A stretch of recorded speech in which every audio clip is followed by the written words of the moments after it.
કેન્દ્રીય બજેટ 2026 બનાસકાંઠા ભાજપા દ્વારા થરામાં જીવંત પ્રસારણ કાર્યક્રમ યોજાયો। આજરોજ એપીએમસી હોલ થરા ખાતે કેન્દ્રીય બજેટ 2026-27ના અવસર જિલ્લા કક્ષાનો જીવંત પ્રસારણ કાર્યક્રમ યોજાયો હતો। આ કાર્યક્રમમાં જિલ્લા ભાજપ અધ્યક્ષ કીર્તિસિંહ વાઘેલાની ઉપસ્થિતિમાં ભાજપના કાર્યકર્તા, સહકારી આગેવાનો, વેપારી બંધુઓ તથા નાગરિકો મોટી સંખ્યામાં ઉપસ્થિત રહી કેન્દ્રીય બજેટનું જીવંત પ્રસારણ નિહાળ્યું હતું। આ પ્રસંગે જિલ્લા ભાજપ અધ્યક્ષ કીર્તિસિંહ વાઘેલાએ જણાવ્યું હતું કે કેન્દ્રીય બજેટ 2026-27 પ્રધાનમંત્રી શ્રી નરેન્દ્રભાઈ મોદીના નેતૃત્વમાં દેશને વિકસિત ભારત તરફ લઈ જનારું દિશાદર્શક બજેટ છે।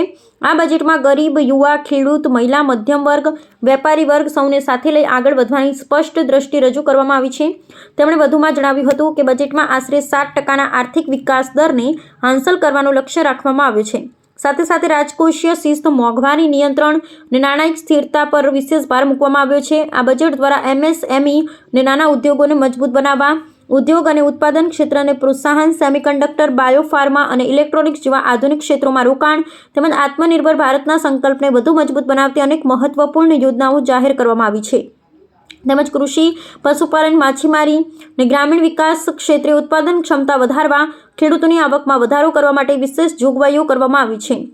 યુવા રોજગાર, કુશળતા વિકાસ, શિક્ષણ, આરોગ્ય અને અવસંરચના વિકાસ માટેના પ્રાવધાનો દેશના સર્વાંગી વિકાસને નવી ગતિ આપશે। આ અંગે જિલ્લા મીડિયા ઇન્ચાર્જ શ્રી રશ્મિકાંત મંડોરાએ સઘળી માહિતી આપતા જણાવ્યું હતું કે કેન્દ્ર સરકારના વર્ષ 2026-27ના બજેટનું જીવંત પ્રસારણ જન સુધી પહોંચાડવાના હેતુથી થરા ખાતે જિલ્લા કક્ષાનો કાર્યક્રમ યોજવામાં આવ્યો હતો। સાથે સાથે બનાસકાંઠા જિલ્લાના વિવિધ મંડળ સ્તરે પણ જીવંત પ્રસારણ દ્વારા કેન્દ્રીય બજેટ નિહાળવામાં આવ્યું હતું, જેથી વધુમાં વધુ કાર્યકર્તા અને નાગરિકો ઐતિહાસિક બજેટમાં સાથે જોડાઈ શક્યા હતા।